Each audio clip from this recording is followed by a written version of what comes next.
more Somali fraud has been exposed out of Ohio. This is getting out of hand and they're all being exposed. Listen to Brothers, behold it, the white land of the north. Snow everywhere.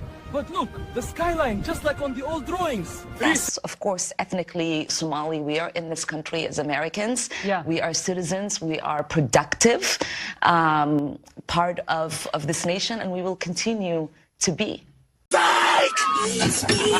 I thought that we were doing the right thing this whole time. And the more I started digging, the more I started finding. So it's been brought to our attention that the Somali-Americans that's out here, I don't know if they're here legally or illegally, but either way, the Somali immigrants that are out here in Minnesota, they've stretched as far as Ohio, Maine, and they're frauding everywhere allegedly. They know how to milk the system. They're hijacking Medicaid money. I mean, the list goes on. Let's sit back and react to this. You're going to see exactly what I'm talking about. Don't forget, this is a new channel, so I will need you to definitely subscribe, leave a comment, and also share the video. Let me stop wasting your time. Let's go ahead, baby. This is going to get crazy. Of the 87 people charged, all but 8 are of Somali descent. And that has added to the spotlight being put specifically on your community. Why do you think this fraud was allowed to get so widespread? Well, I want to say, you know, this also has an impact on Somalis because we are also taxpayers in Minnesota. We also could have benefited from the program and the money that was stolen. And so it's been really frustrating for people to not acknowledge the fact that we're also as Minnesotans, as taxpayers, really upset and angry about the fraud that has occurred. But the harm is often in the money. Take former Safari restaurant owner Salim Saeed. 5 guilty verdicts now. A jury convicted him and Feeding Our Future founder Amy Bach nearly 9 months ago.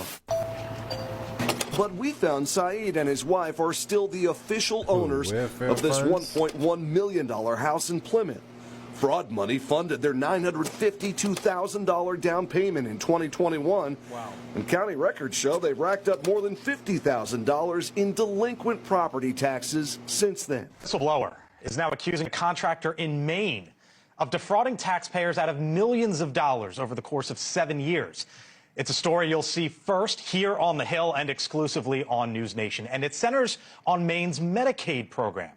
The business at the center of the allegations, founded by a Somali-American, drawing comparisons perhaps to the scandal that has rocked the state of Minnesota. The one thing that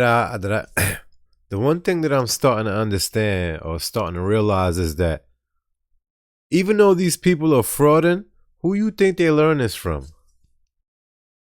The biggest fraud of them all. Just put it in the comments. Go ahead. Our Rich McHugh joins us live tonight from Lewiston, Maine with his exclusive reporting. Hello, Rich. Hi, Blake. Yeah, we're here in Maine, but this story is eerily reminiscent of the scandal that's evolving in Minnesota. We spoke with a whistleblower who alleges that millions have been bilked from the state here, from taxpayers and the Medicaid system, and that a Somali-American-led health services contractor is at the center of it all. I thought that we were doing the right thing this whole time. And the more I started digging, the more I started finding.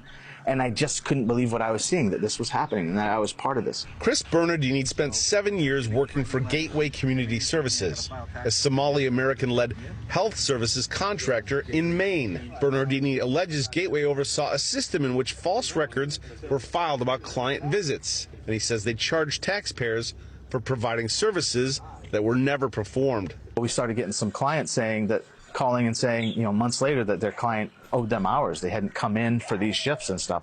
But I had a time card for it. And then they were billing for it. They were billing for it. In March of 2022, Gateway received a notice of violation from the state's MaineCare Services Program Integrity Unit based on an audit of records taken at random from January 2017 through December of 2018. Listen to this. Somalis in Ohio are allegedly running EBT fraud rings using SNAP benefits to stock their restaurants, skimming cards to make millions.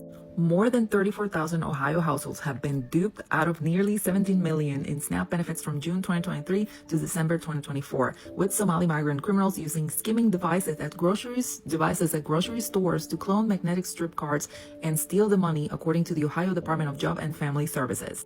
In addition, a recent report details how Somali-owned restaurants and grocery stores in Columbus are exploiting benefits.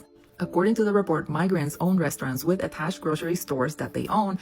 They buy their ingredients in bulk with SNAP from their grocery stores, then funnel the food to their restaurants where they sell it for cash. Oh, no. One report claims that the Somali migrant men who own the restaurants typically have numerous wives.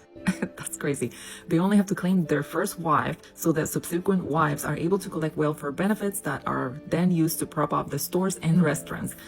They have the whole system planned out. Do you see what's going on? This is an operation. Nah, this is very intricate. Wow. This comes as of a 2022 audit of Somali Community Link. A Columbus nonprofit funded in 2020 by Somali migrants exposed a reported $2.3 million in fraud from federal emergency rental assistance program funds.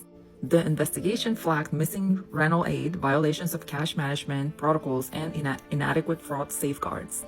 Despite these failures, the group, tied to local politicians via campaign donations, secured $350,000 in state funding last summer for a community center, plus $100,000 from Columbus for housing and youth programs. Oh, nah. Back in 2020, Somali brothers Hassan and Abdurrahim Noriso, former owners of Tawfiq Market in Columbus, were indicted for a 9-year SNAP and WIC fraud conspiracy totaling over $10 million. The duo allegedly swapped benefits for cash at half the value. Abdurrahim, who oversaw operations, was sentenced to 2 years behind bars. Hassan got house arrest and probation after a guilty plea. So you can defraud SNAP benefits for $10 million and do 2 years. And you get house arrest and probation. Only if you're Somalian, I guess, because if I do that, and if you and I do that, we're going to go to jail for a long, long time. Very long time. You're about to get severely pissed off, based on a report that's out today about the Somali community in Minnesota and how it's stealing your money. All right. Remember what she was just exposing right now about the restaurant being attached to the grocery store? I watched this video earlier, and he's going to break it down exactly how it works. Here is how it goes. Somali parents would get into this scheme of claiming that their child had autism when the child really didn't have the autism. That's right. So what would happen is that they would take their children to one of many different clinics that popped up all over the state in the last couple of years, all under Governor Walz. They'd walk in. They would pretend like their kids had autism. They would get kickback payments anywhere between $300 to $1,500. The more you pretended your kid had autism, the more services they need, the more your kickback. And these parents weren't stupid. What wound up happening is the scam was so huge that more autism centers were all starting to rack up. They went from 40 to like 300 and change. And so what parents would say is, give me more money. And if you didn't give them more money on a kickback, they went to another center. And the reason why other places didn't get involved with this is because the Somalis said they needed specific centers for them to be more delicate to the Somali needs. I bet. Now, to put this all into size, keep in mind that the community of Somalians, they are tripling the amount of autism claims when measured through the rest of the state of Minnesota. So it's a total scam.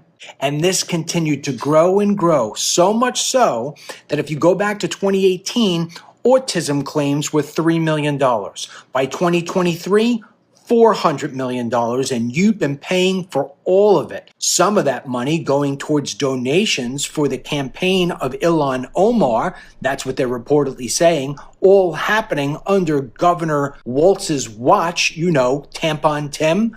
But to make all of this worse, the money was being sent in many cases back over to Somalia.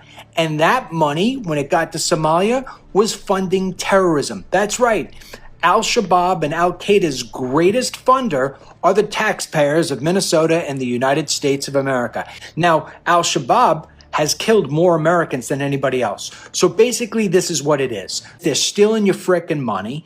We bring them over here, invite them over here to become part of America. I don't know why. You tell me why we need all these Somalians. Why do we need Ilhan Omar? And then they sit there and they say, screw you. They take your money and they fund terrorism. Do you think maybe it's time to get rid of these people? Gateway overbilled by an estimated $904,000. In your professional opinion, what you saw was fraud? Absolute.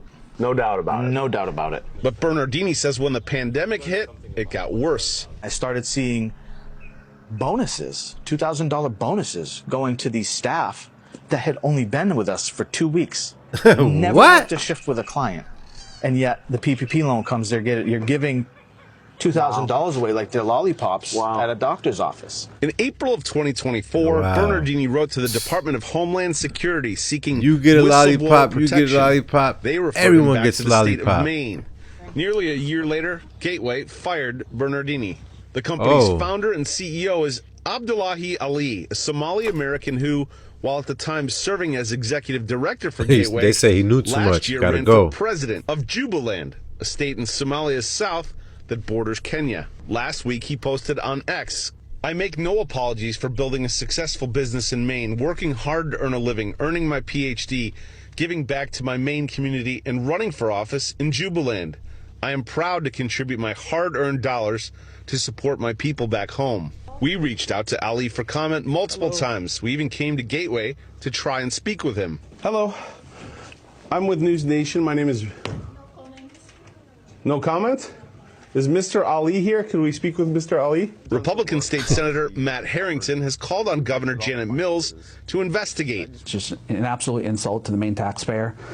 Super insulting. We know that there's this Medicaid fraud going on by Gateway Community Services. We're seeing nothing from the Mills administration on this, and I think it's appalling. One thing I'm going to tell you like this, the biggest fraudster in the United States is a foreigner.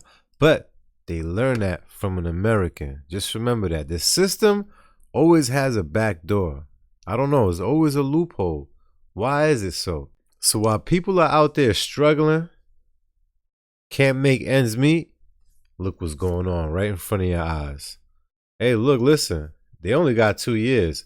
I'm not telling you what to do. I'm just saying. With that being said, go in the comments. Let me know your thoughts on all this right here. See you on the next one. Don't forget, like, comment, share, subscribe.